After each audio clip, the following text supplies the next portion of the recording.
You know, what I find interesting is that most of the time when actors become famous, they really go through like a struggle. Like they don't always come from like privileged like backgrounds. They have that fighter mentality. So can you tell me where that comes from with you? Well, that's a really nice question, actually, and I haven't been asked a question like that for a really, really long time. Yeah, it's an interesting thing with actors, and I think with English actors, especially if they speak quite well, that the conception is that that person is, from a privileged background, as you say, and has lots of classical training. I didn't grow up like that at all. I left school at 15, I had part-time jobs working in, candy stores and delis and did whatever I could to afford the train fare to get me to London to go on auditions.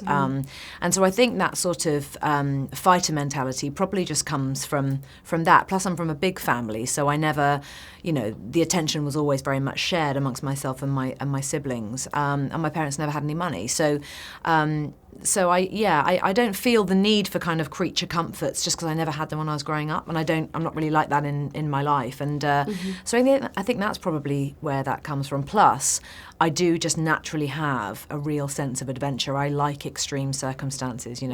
Idris, he would laugh at me because I'd be so excited to get in the helicopter and fly up to 10,000 feet every day, and he'd look at me and he'd kind of roll his eyes. He'd be like, "Give me a beach, just give me a beach." But I'd much rather a snowy mountain than a sandy beach any day. Yeah. Well, you just mentioned that you come from a big family. I always think that that's what keeps people grounded, because once you become famous, you still have to do the dishes when you go to your mom's house. That's right. Can you elaborate on that a little bit?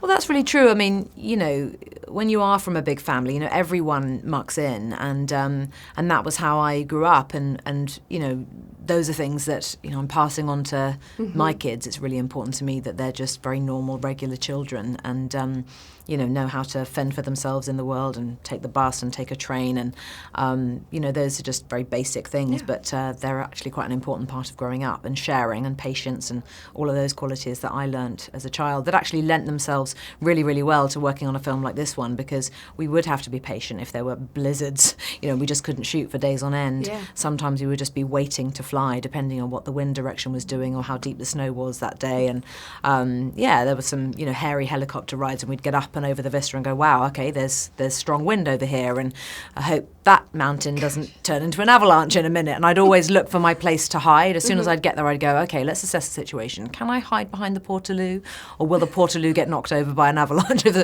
But no, luckily we were always absolutely fine. But it was certainly one of the most amazing, if not the most amazing location I've ever filmed in. And, it sounds really cliche, but people only discover, not only, but most of the time they discover how strong they are when they go through something really, not even like traumatizing, but what is like that defining moment in your life where you go like, wow, that actually made me much stronger than I am right now? Every film I work on, honestly, I feel like that happens to me, because even though I've been acting for over 20 years and I really, really love it, I'm still completely terrified by it. And I always think, oh my God, this is going to be the film where actually I'm found out, and people are going to go, well, she can't really do it, and she can't do American accents, and there's always those sort of basic insecurities, which I think is probably part of just being an actor. But outside of then, I have had, I think having children, that impacts on, certainly as a woman, that changes your life forever.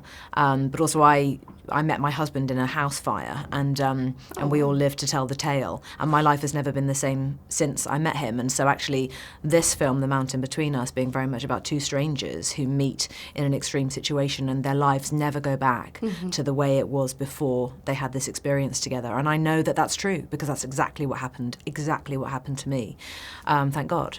And so that really resonated with me when I first read the script.